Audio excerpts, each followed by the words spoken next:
In a world where politics and celebrity rarely collide in private, one leak has changed everything. An anonymous source drops bombshell footage showing Labour leader Keir Starmer walking into Diddy's lavish Miami mansion, alone, and at midnight. No press, no aides, no explanation. The footage has been buried, until now. The video was grainy, barely more than the flicker of static and shadows, but it was enough. On a quiet Monday night, a whistleblower uploaded a 5-minute clip to a barely-known YouTube channel titled Truth or Consequences 777. Within hours, the video had spread like digital wildfire across Reddit, X, formerly Twitter, and dozens of Telegram groups. The clip, captured by a security camera fixed above the front gate of a lavish Miami estate, showed a black SUV pulling up just after midnight. From it, a man stepped out. He was wearing a dark suit, no tie, and moved with the cautious pace of someone not wanting to be seen. But it was the man's face, briefly illuminated by the gate's motion-activated lights, that triggered an online avalanche. "That's Keir ******ing Starmer," read the top comment on Reddit's UK politics thread, upvoted more than 22,000 times in just 3 hours. The timestamp read, March 18, 12:09 a.m. The location? A private Miami property with no public listing, hidden behind hedges, gates, and a network of private security. A second video, allegedly from the same source, showed the same man being escorted into the home by 2 men, both bulky, both in earpieces. As speculations grew, social media did what it does best: investigate, amplify, and distort. Within minutes, users were posting side-by-side comparisons of the mystery figure and the Labour leader, focusing on gait, posture, and even the way he held his phone. Same brow line. Same hairline. Same ears. One thread declared with near-religious certainty.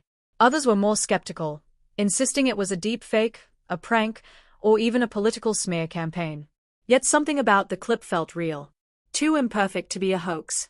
Too mundane to be staged. Theories exploded. Starmer's on Epstein Island 2.0, one tweet read. Why is the leader of the opposition in the States at midnight with zero press coverage? Another questioned. This is bigger than we think, said an influencer with 2 million followers, who screen-recorded the clip and reposted it after it was removed. Because within 6 hours, the original upload vanished. Not just the YouTube video, gone entirely. The account that posted it was terminated. Mirror uploads on X and Reddit began disappearing too, flagged for privacy violations and unauthorized surveillance. Even archive.org entries were scrubbed or returned, 404 not found.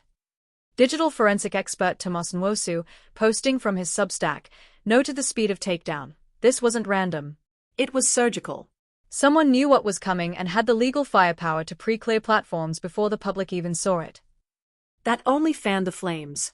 Screenshots became sacred. Users shared Dropbox links, torrent files, anything to keep the footage alive. Discord servers erupted in chaos, new ones being made every minute as older ones were shut down or spammed out of existence. Theories multiplied like bacteria in a petri dish. Some believe the footage was taken weeks ago, tied to Starmer's brief absence from Parliament due to private engagements. Others argued this was linked to the Labour leader's recent comments on UK-US data partnerships. A few whispered about blackmail, double agents, or corporate lobbying with stakes too high for public scrutiny. What no one could deny was this. Someone resembling Keir Starmer had entered a Miami mansion at an unusual hour, without security, and the internet was watching. By noon the next day, mainstream media had caught wind of the frenzy. But instead of coverage, there was silence. BBC, nothing. Sky News, no mention. The Guardian and The Times both ran fluff pieces about UK domestic policy. Instead, journalists with blue ticks began cryptically tweeting phrases like "things I can't report on yet" or "legal says no." The silence was deafening.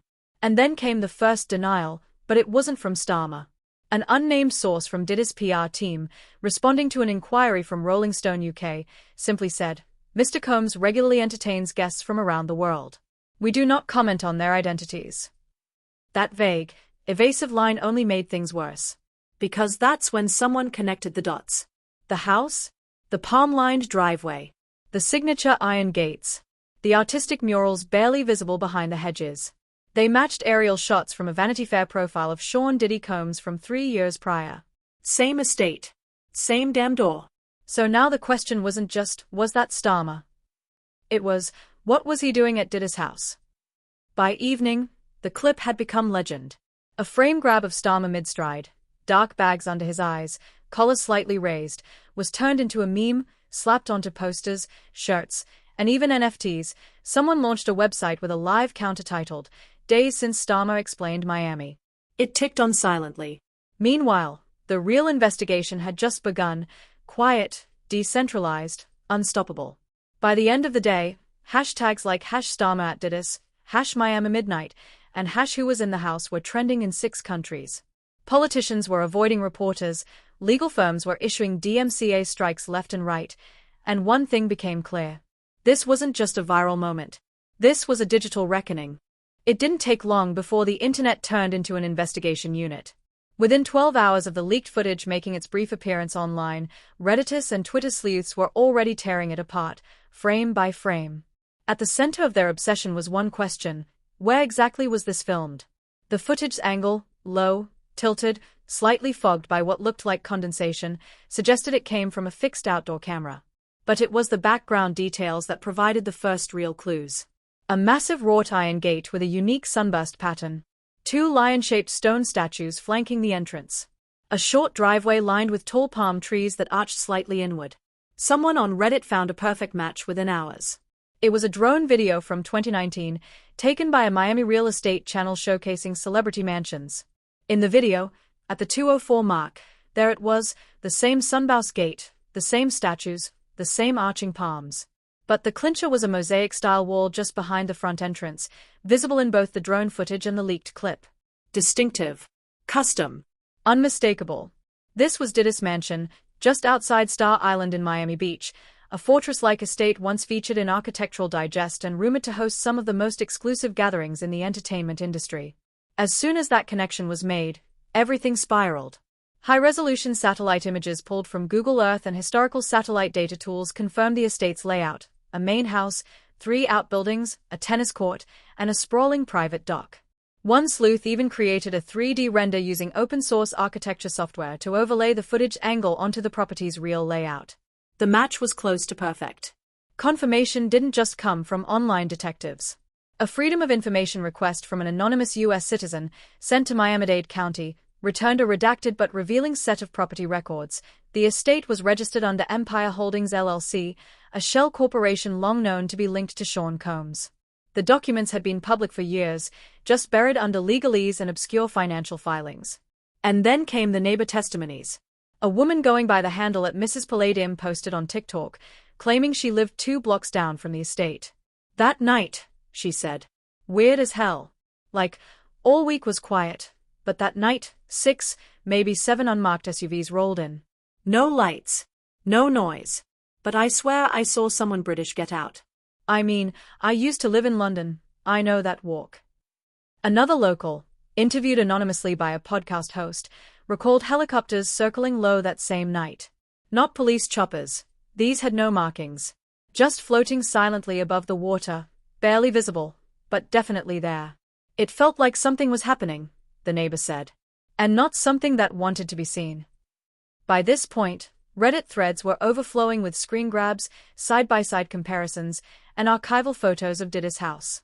Aerial photos from TMZ in 2020 showed the same circular driveway. Even more damning were the lights. Users matched the glow from specific sconces along the wall in the leaked video to promotional photos of the mansion's 2016 renovation. But the discovery that truly ignited the fire was a drone video recorded that same week, uploaded to YouTube by an unsuspecting travel vlogger documenting Miami's coastline. In the background, just a flicker, a convoy of black SUVs snakes its way into Diddy's gated driveway. The timestamp? March 18, 11:56 p.m. Just 13 minutes before the leaked footage timestamp. Coincidence? Nobody believed that anymore. This footage became gospel. It was shared across Discord servers, encrypted in .zip files, and reposted on burner Instagram accounts. Users froze the frame and circled the vehicles, estimating license plate length and wheelbase to confirm make and model. Someone even managed to track down the likely rental agency based on tire tread patterns, Miami Elite Chauffeurs, known for zero branding and celebrity discretion. Meanwhile, online discourse started to fracture. On one side were the believers, those who insisted this was an intentional, secretive meeting between Keir Starmer and Diddy for purposes no one was supposed to know. Some speculated about illegal lobbying. Others whispered about transatlantic intelligence operations. On the other side were the plausible deniers. Maybe it was Starmer, they said, but the meeting was private and innocent. Or maybe it was a lookalike. Or maybe, as one user posted sarcastically, Keir was just there to drop off a Spotify playlist. But nobody could explain why no one, no journalist, no public figure, no broadcaster, was willing to report on it. The silence was louder than the conspiracy. Podcasts tried to take it on. A popular political show called Redline Radio recorded a whole episode unpacking the footage, only for it to be pulled down within 24 hours due to a vague content violation. The show's host tweeted, "We're not saying it's Starmer. We're saying someone doesn't want you asking questions." More chilling was the takedown of a Reddit megathread that had hit the front page. It vanished without a trace. No admin comment, no archived copy. When users tried to repost it, they were immediately shadow banned. It felt coordinated. And just when things began to quiet again, someone posted a link to the mansion's security contract. Obtained via a data breach from a private Florida security firm, the documents included scheduling logs, names of security personnel, and, crucially, a redacted guest list dated March 18. All names were blacked out. Except one. KOS. After 2 days of non-stop speculation, digital sleuthing, and mounting circumstantial evidence, the natural next step was expected, a public statement from Keir Starmer's team.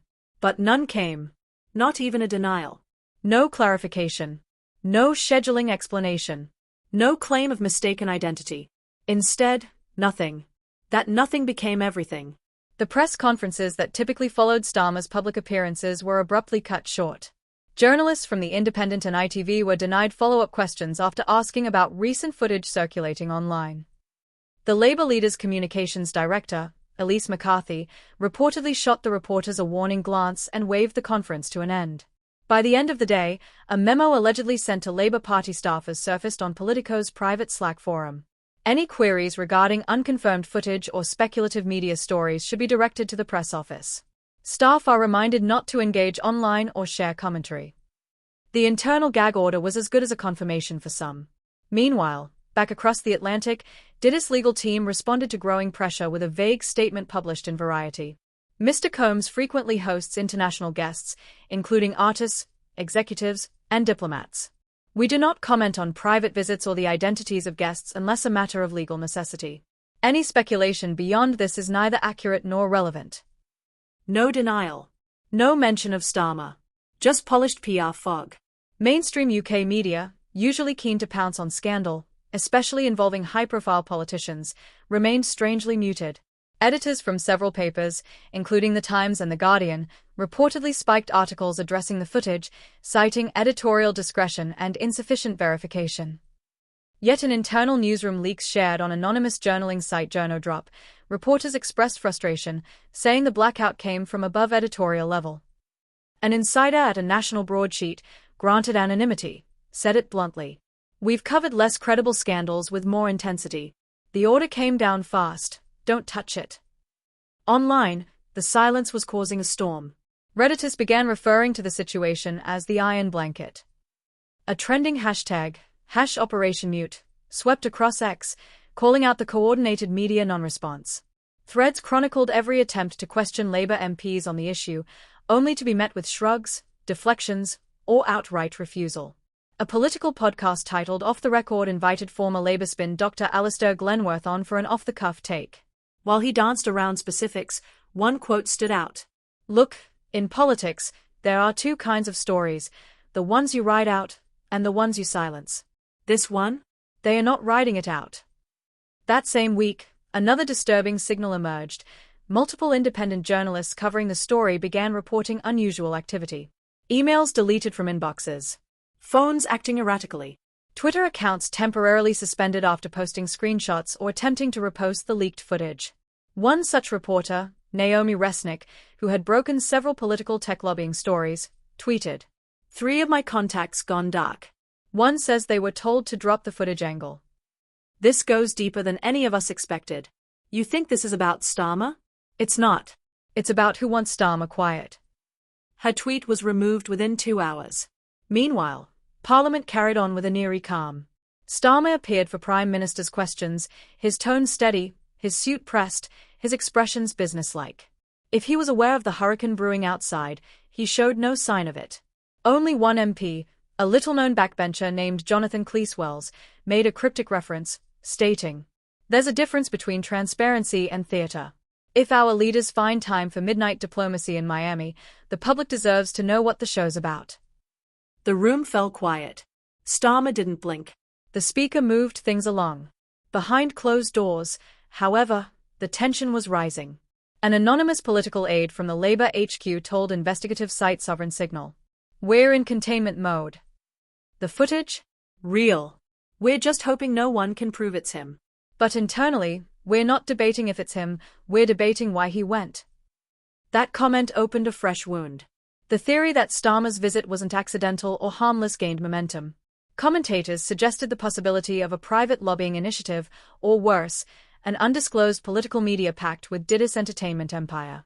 As baseless as some of it sounded, the lack of transparency gave even the wildest theory oxygen. One particularly chilling speculation came from a former intelligence analyst who posted anonymously to a whistleblower forum. "This isn't about optics. This is about leverage." If the footage surfaced, that means someone wants Starmer compromised or silenced. There are only two scenarios in play now: damage control or preemptive control. Across the board, the silence had mutated from passive avoidance to something more active. It wasn't just that people weren't talking, it felt like they weren't allowed. That realization gave birth to the next viral wave, #Starmer Files. Thousands began demanding disclosure. Petitions circulated. University forums debated the ethics of political shadow diplomacy. TikTokers created elaborate breakdown videos tracing Starmer's schedule gaps and comparing them to known transatlantic flights. Yet, for all the noise, the official stance remained unchanged. No comment. No denial. No coverage. Just an information void. And in that void, paranoia bred faster than facts. The day someone found the 2018 photo was the day everything cracked open. Buried deep in an archived photo album from Global Harmony Summit, a high-profile charity gala held at the Hotel du Cap Eden Rock in the south of France, was a wide-angle shot of the event's main ballroom. Amid the glittering gowns and tuxedos, two figures stood within meters of each other, both blurred by movement but still unmistakable: Keir Starmer and Sean "Diddy" Combs. The photo hadn't circulated much at the time. Starmer was still riding the lower tiers of UK political relevance, known more as a diligent lawyer than a headline-grabbing leader. Diddy was there promoting a clean water initiative with several global celebrities. The event drew billionaire tech CEOs, climate philanthropists, and former heads of state. But now, in the context of the leaked footage and Miami Mansion theories, the image took on new weight. It wasn't proof of anything illicit, but it confirmed something the public hadn't previously known. This wasn't the first time Starmer and Diddy had crossed paths. Almost immediately, internet detectives found more threads to pull. One of the most damning was an internal email from 2020, leaked by a disgruntled employee of a London-based public relations firm, Axiom Global Strategies. The email thread, titled simply JC Crossover Pitch, included a short list of names and contacts from both sides of the Atlantic. Among them, KS, UK client, keep compartmentalized, and SC, stateside media, retain discretion. While no surnames were used, the initials and context were enough for amateur sleuths to draw lines. KS aligned with Keir Starmer. SC almost certainly referenced Sean Combs. The project itself was vague, described as a global values campaign leveraging dual credibility in politics and culture. The idea, apparently, was to merge political messaging with entertainment influence across two continents. Though it sounded far-fetched, especially coming from a PR firm better known for launching beverage brands than secret campaigns, there were more signs. Archived LinkedIn records showed a senior consultant named Louisa Grant had worked at Axiom until late 2021. Grant previously served as a media advisor during Starmer's early leadership campaign, before abruptly relocating to New York to lead strategic influence campaigns, according to her profile. Not long after, she made headlines by appearing backstage at a Diddy-hosted awards gala, reportedly as a guest of his communications team. Then came the second photo. This one wasn't official. It was grainy, taken from a mobile phone, and appeared on an obscure forum dedicated to documenting elite nightlife. In the corner of a candlelit lounge at a private villa in Mykonos, there sat a man who looked eerily like Starmer, leaned in close to someone who looked a lot like Combs. No one else in the shot seemed aware. A glass of dark liquor sat untouched in front of Starmer. The timestamp, August 2019. Skeptics questioned its authenticity, but digital forensics experts who studied the image confirmed it hadn't been altered. Lighting and shadow data were consistent. Metadata placed the original image capture on a Samsung device just before 1 a.m. Suddenly, the question wasn't whether Starmer and Diddy knew each other. It was, how long had they known each other, and why had they kept it quiet? Fuel was added to the fire by a now-deleted blog post from a former member of Diddy's inner circle, an anonymous writer going by Solenka, who published a 1,500-word essay on Medium titled The People You Don't See. In the post, the author detailed a series of elite gatherings hosted by Diddy between 2017 and 2020, featuring not just celebrities, but individuals with significant influence in legal, intelligence, and government sectors. Though the author didn't name names, one line stuck out. There was always one guest no one ever photographed. British. Legal background. Everyone knew not to speak his name. But he showed up more than once, and when he did, the music got turned down, and the talking started. The post was live for only 5 hours before it was removed. Screenshots kept it alive. By now, the phrase more than one party had become a meme online. Edgy t-shirts, viral TikToks, and even novelty songs quoted it as a euphemism for something deeper, something not meant for public eyes. Labour HQ, meanwhile, was still maintaining its dead-eyed silence. Political analysts were split. Some view the revelations as career-destroying for Starmer, not because he had committed a known wrongdoing, but because of what the optics implied: secrecy, elite access, undisclosed meetings. Others argued the story was exaggerated, a constellation of half-truths spun by the internet into an illusion of conspiracy. But as the digital digging intensified, so did questions in Westminster. Several MPs from opposition parties began privately probing Starmer's international travel records. One source from within the SNP claimed their internal legal team had filed a request for official travel logs for all UK political figures over the past 5 years. A whisper campaign began circulating that someone from Starmer's circle had taken leave without submitting international travel documentation, a breach of ministerial protocol. At the same time, Labour insiders were scrambling behind the scenes. One source revealed that a full internal audit had been ordered, not of policy, but of media connections, cross-border communication records, and any potential conflict of interest PR contracts dating back to 2018. The unease grew more visible each day. Starmer refused to acknowledge the reports. Public trust started to bend. Poll numbers dipped, not catastrophically, but noticeably. Grassroots activists within the party grew anxious. WhatsApp groups filled with coded messages like KS Diddy thread, don't touch, and Louisa G equals ghost. And looming in the background was a single, unavoidable question.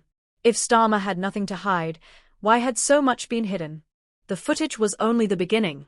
In the days that followed its leak, online analysts began combing every available source to reconstruct what actually happened that night inside Diddy's Miami mansion. From blurred camera feeds to intercepted audio snippets and insider whispers, a clearer, but more unsettling, timeline began to emerge. The SUV pulled up to the mansion gates just after midnight. Starmer, or the man believed to be him, stepped out alone. No aides. No visible security. He was greeted at the gate by 2 men in suits, both with earpieces. One appeared to scan his ID or badge.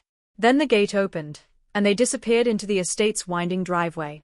The next piece came from an audio file, uploaded to an encrypted message board used by ex-private contractors. Roughly 5 minutes in length, the audio is muffled, likely recorded on a phone in someone's pocket, but unmistakably tense. 3 voices can be heard. One is firm, British accented, clipped. The second is deeper, American, speaking in low measured tones. The third is unintelligible, mostly quiet. Key phrases jump out. We agreed, off the record, this was only exploratory. You came here, so don't pretend you don't know what this means. If this leaks, I'm gone. Politically, gone. Then maybe you should have stayed home, Keir. That last line hit hard. It confirmed what many had suspected. Not only was the man in the video Keir Starmer, it was Keir Starmer in the middle of a conversation with Diddy, and someone else, someone who hadn't yet been identified. Within hours, lip readers on Reddit had begun dissecting a grainy upstairs hallway clip from the mansion's internal CCTV system.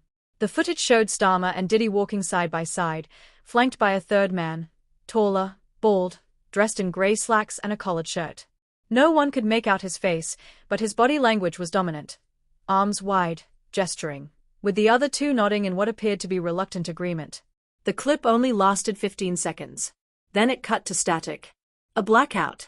The blackout happened at 12:44 a.m. Surveillance logs leaked by an ex-employee from the mansion's private security firm confirmed it. Every internal camera within the estate went offline for 23 minutes. Security logs blamed it on a localized Wi-Fi fault due to external weather interference.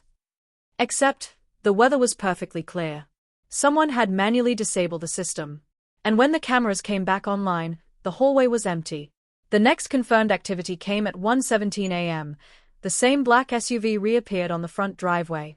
Starmer exited the house, this time flanked by only one man, Diddy. They shook hands. Briefly. No eye contact. Then Starmer got into the vehicle, which pulled away and vanished into the Miami night. But who was the third man? Speculation ran wild. Online investigators compared height ratios and body shapes to known associates of both Diddy and Starmer. One theory pointed to Andre Paulister, a lesser-known Silicon Valley tech investor with links to both British political tech contracts and American media ventures. Another camp insisted it was Caleb Hoyt, a former intelligence liaison-turned-venture capitalist, known for his work in transatlantic influence networks. But it was a seemingly unrelated clue that changed the direction of the theory. An anonymous source sent a series of screenshots to The Splice, an independent news outlet. The images showed a WhatsApp group titled SCOKS+1 Night Ops. The members were listed by initials, SC, KS, and HD, no full names. But the admin's profile picture was of a yacht named Orion's Vale, known to be owned by Hayden Drexler, a media tech billionaire with deep connections to UK political consultancy and entertainment lobbying. Drexler had never been publicly associated with either man. But now, the internet had him pegged as the shadow behind the meeting. Adding to the intrigue, a private flight manifest leaked by an aviation enthusiast showed that a jet registered to Drexler's holding company, Hyperlux Incorporated, landed in Miami at 10:57 p.m. on March 17, 2 hours before the Starmer footage was timestamped. The plane had come from D.C., with no passenger names listed. Suddenly, everything started fitting into a chilling timeline. 10:57 p.m., Drexler lands in Miami. 12:09 a.m., Starmer arrives at the mansion. 12:25 a.m., CCTV shows a hallway conversation between Starmer, Diddy, and a tall unknown man. 12:44 a.m., surveillance blackout begins. 1:17 a.m., Starmer departs. Diddy remains. Drexler unaccounted for. Then came the final bombshell. A journalist from a French publication released an anonymous testimony from a former mansion staffer. According to their statement, "I wasn't working that night, but everyone knew something serious was going down. All the regulars were dismissed for the evening. Only top-tier security. And we were told, no phones. No chatter. Someone from Europe was coming. Someone big." It was all hush-hush. Despite the layers of secrecy, the weight of evidence painted a picture that was hard to ignore. This wasn't a casual visit. It was a meeting. Planned, precise, and private. The tone, the setting, the deliberate camera blackout, all pointed to something of gravity. Not a dinner. Not a networking session. But a negotiation.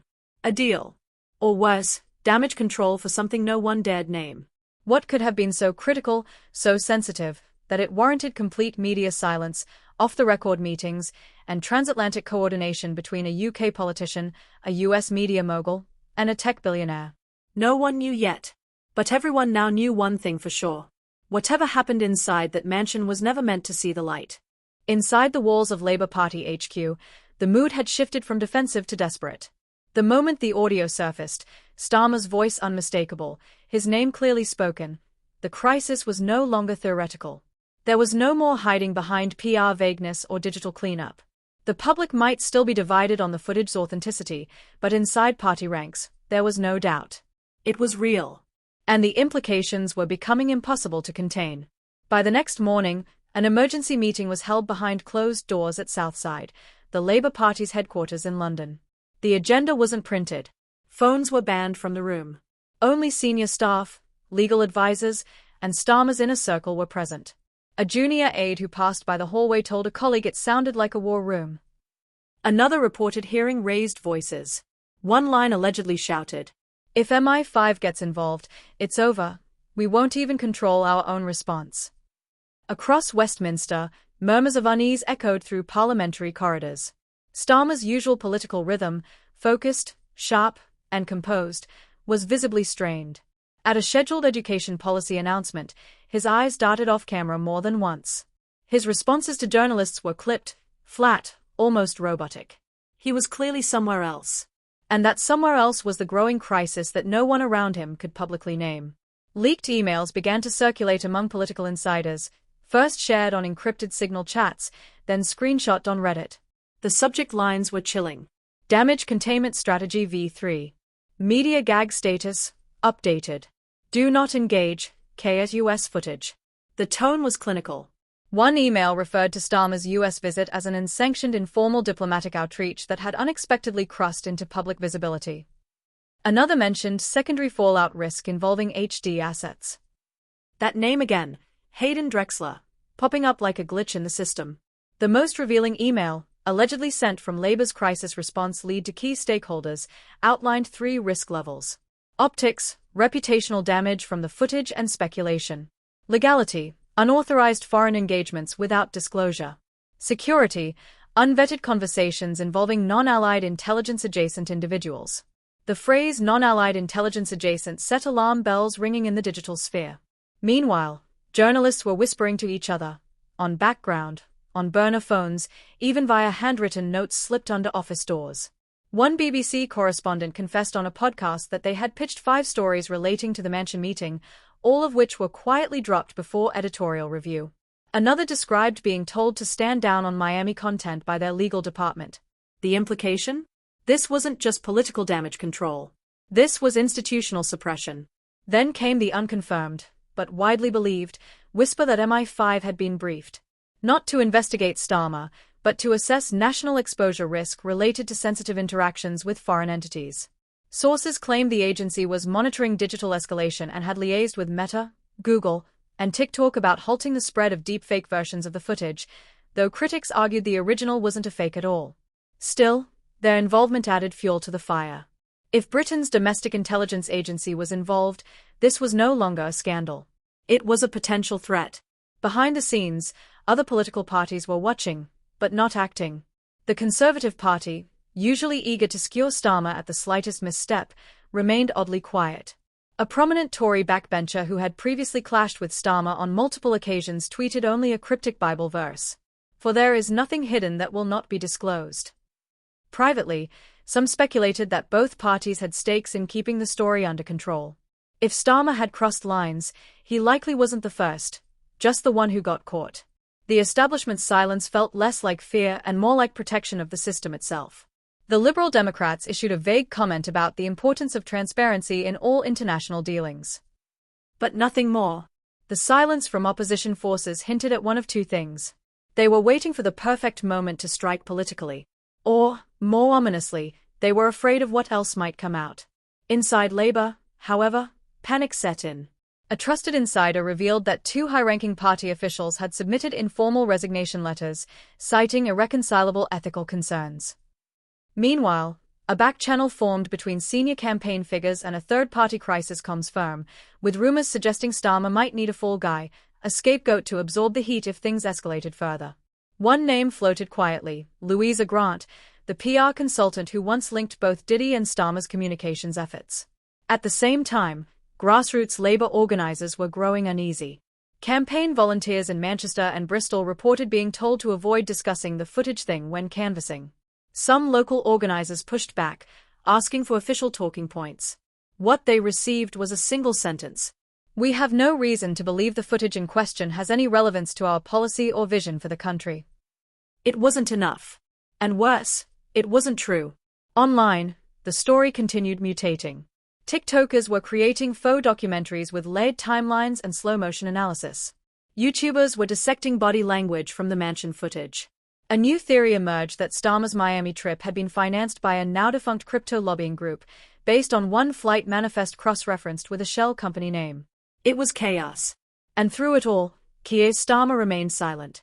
Some interpreted his stillness as calm. Others saw it as arrogance.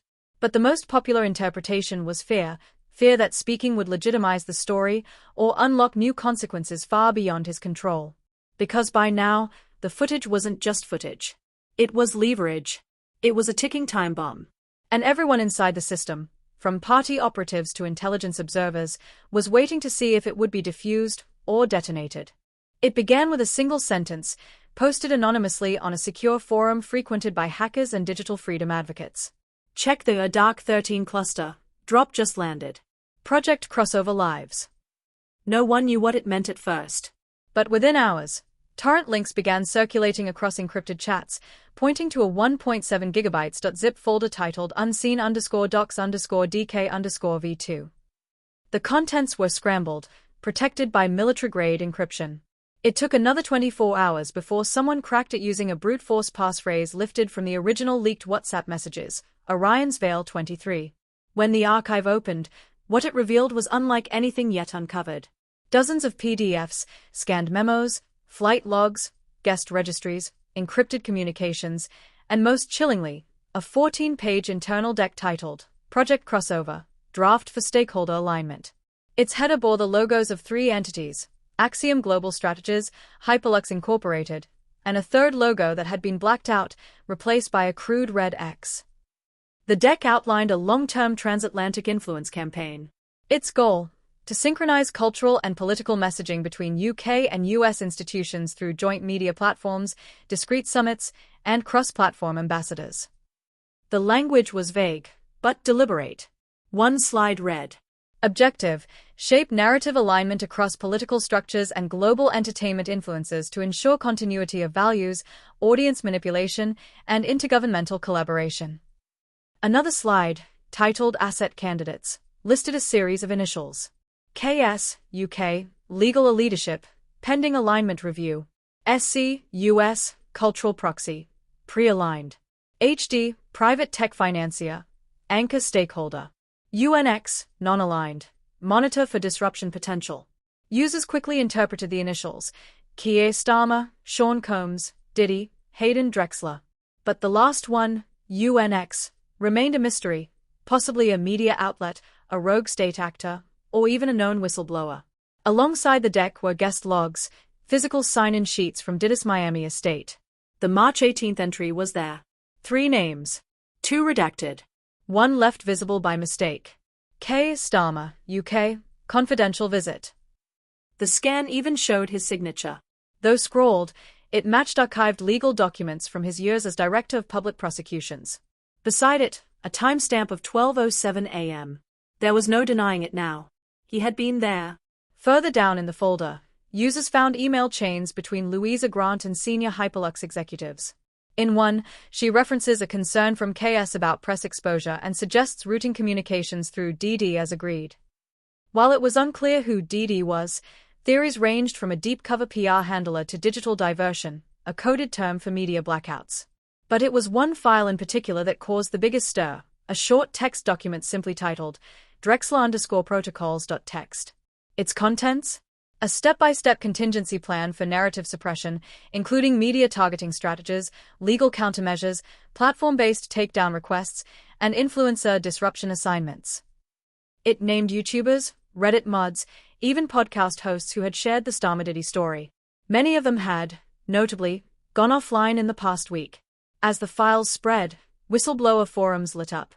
One anonymous user, claiming to be a former Axiom contractor, confirmed that Project Crossover had been in development since late 2017, and that the Keir Diddy axis was always meant to be quiet leverage, not operationalized.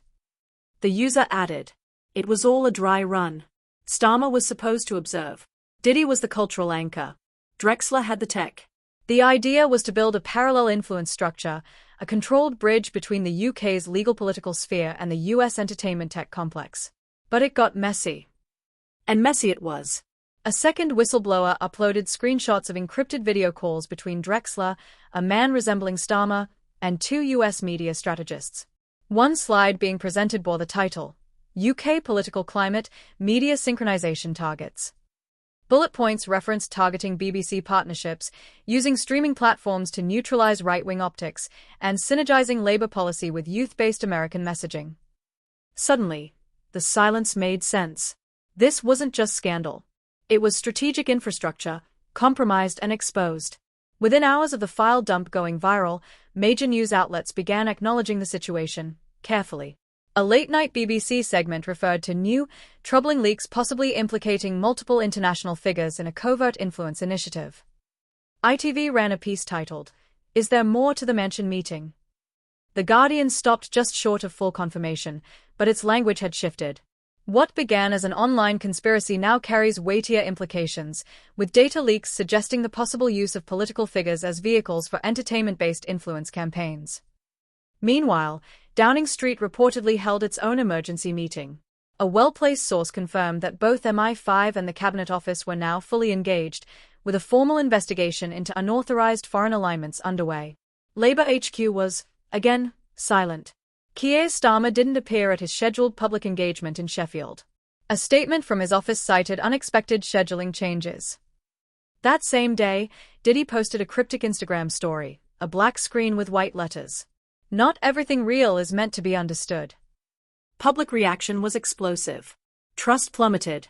Political forums turned toxic. Protests were planned outside Parliament. A Change.org petition titled "Full Disclosure Now, Starmer and the Mansion Meeting" gathered 300,000 signatures in under 48 hours. But perhaps most worrying of all was what the files didn't say. There were redacted pages, corrupted documents, entire folders marked pending, deep review. What else had been planned? Who else had been involved? How far had the influence campaign gone before the leak shattered it? And who, exactly, had leaked the files in the first place?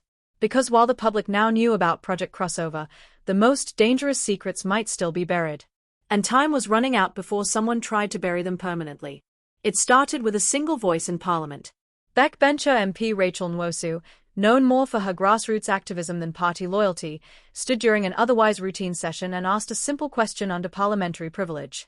Can the right honourable gentleman confirm whether he did or did not enter the private residence of Sean Combs, also known as Diddy, in Miami on the evening of March 18, and whether such a visit was cleared by relevant UK authorities? The chamber fell into silence. Keir Starmer, seated just meters away, looked up from his notes, eyes narrowing, but he said nothing. The Speaker of the House cleared his throat, looking momentarily stunned before swiftly moving on. No answer was given. No objection was raised. But the moment went viral within minutes.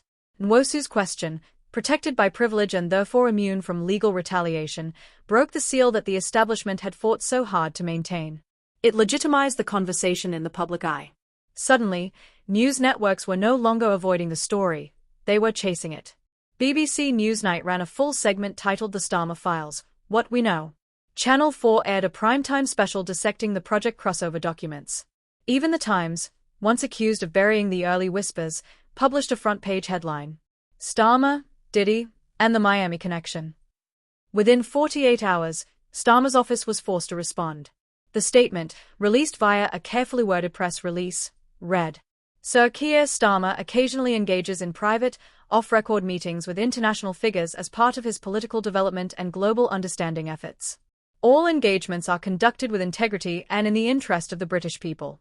We will not be commenting further on confidential visits or speculative interpretations of leaked, potentially manipulated documents." The backlash was immediate. Public opinion, already rattled by weeks of secrecy, now turned hostile. Polling numbers took a historic nosedive, dropping 13 points in a single week. Commentators across the political spectrum tore the statement apart. Private international diplomacy from the leader of the opposition? During a critical election cycle? With a US entertainment mogul and a shadow tech financier? Who sanctioned it? Who paid for it? Why was it hidden? Polly Andrews, political columnist, The Observer. Marches erupted in major cities: London, Manchester, Glasgow. Protesters carried signs with slogans like "Not Our Voice," "No Crossover Government," and "We Deserve the Truth." A drone light show above Westminster displayed a now infamous frame from the leaked footage: Starmer mid-step, head bowed, crossing Diddy's mansion threshold. Meanwhile, Diddy's own situation took a sudden and serious turn. Already embroiled in unrelated lawsuits in the US, he was subpoenaed by a New York court in connection to an ongoing investigation into illicit financial flows between media entities and shell companies. While the charges weren't related to the Starmer meeting, the overlap in timing sparked immediate concern. Within 24 hours of the subpoena being issued, Diddy's legal team filed a motion to seal all visitor logs and digital communications from March 18 to March 20, citing national security and third-party privacy risks. This, in turn, only fanned the flames. If there was nothing to hide, why hide it? More disturbing still, rumors surfaced that multiple online investigators who had worked on analyzing the Project Crossover documents had received anonymous legal threats. Some posted screenshots of cease-and-desist letters citing unlawful access to secured intellectual property. A few went dark entirely, accounts wiped, servers shut down. The sense of coordinated cleanup became undeniable. Back in the UK, Parliament faced unprecedented pressure. More MPs broke ranks, demanding a formal inquiry. Some called for MI5 and the Electoral Commission to launch an investigation into possible foreign interference in UK politics. The Prime Minister, sensing opportunity, weighed in during Prime Minister's questions.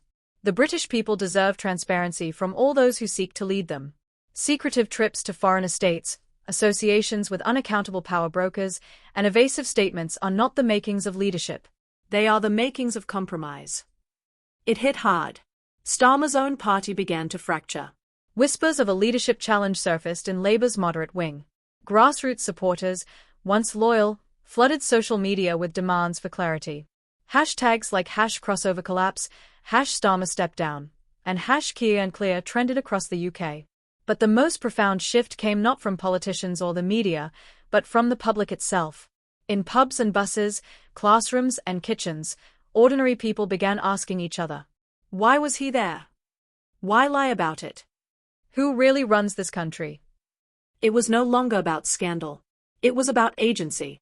In a final, desperate move to regain narrative control, Labour HQ launched a campaign titled Forward Together, a bland, optimistic push to refocus attention on policy and unity.